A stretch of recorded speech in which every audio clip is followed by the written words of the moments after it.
As the 1960s drew to a close, Phil Sadler, a literature professor, and Ophelia Gilbert, a librarian, held the first Children's Literature Festival at what was then Central Missouri State College. A half-century later, Sadler and Gilbert have both passed away, but the festival they founded lives on. His love of children's literature probably started here in Warrensburg when one summer he was asked to teach children's lit by Ophelia.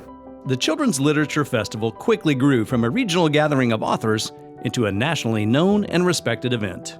This year, more than 4,000 school children will converge on the UCM campus for the 50th anniversary of the Children's Literature Festival. We have 31 authors and illustrators who are coming this year, and then one of the treasures is that we've had so many people who've been so dedicated year after year that it's really kind of like another little homecoming. It's a really special occasion. Cheryl Harness is a festival mainstay whose presentations provide insight into the hard work and inspiration behind her books. The main thing is I want to talk about the writing process, like a manuscript from one of my books. I relate it to them in their writing process because whatever your dream may be, learning how to communicate is going to allow your star to rise higher. Countless volunteers have seen the magic that happens when children have the opportunity to interact with those creative experts. The kids have all kinds of reactions from I'm meeting a movie star level to just that kind of scared, nervous, I can't talk to this person, they do something really important, to the, hey, this person is my new best friend. During elementary school, Pride says she was starstruck to encounter a favorite author at the festival.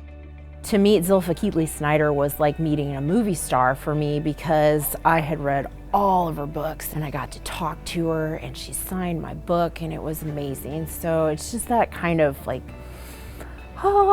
you know. Yeah.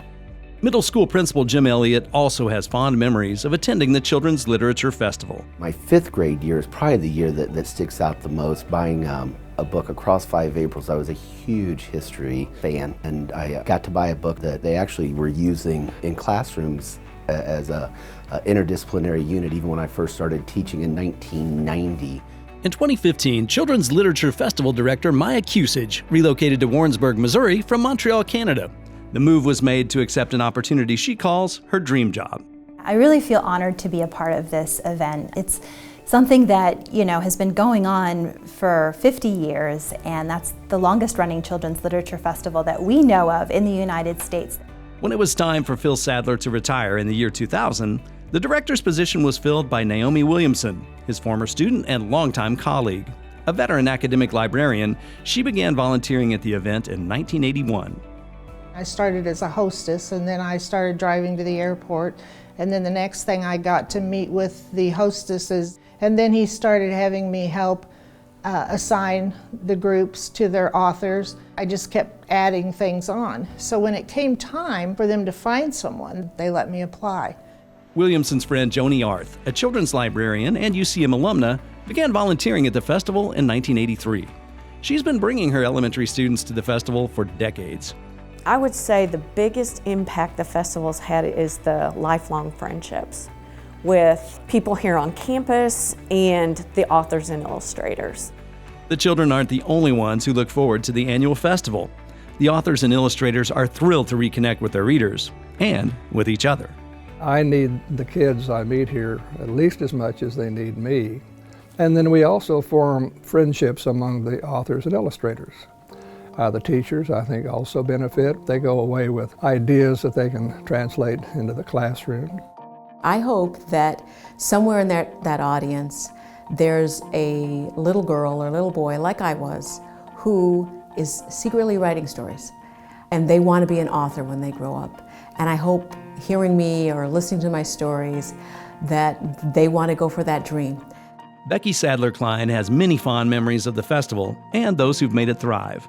She says her father's ability to cultivate lasting and meaningful relationships was one of his greatest attributes. He made lifelong friendships with people like Garth Williams and the friendship with Madeline Lingle.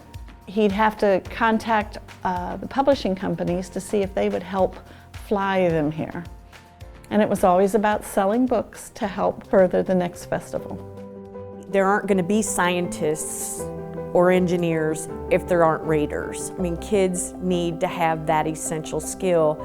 And I think catching kids when they're young, like the kids that come here to the Lit Festival, ingraining that early love of reading is just a huge foundation for success in their further academic careers.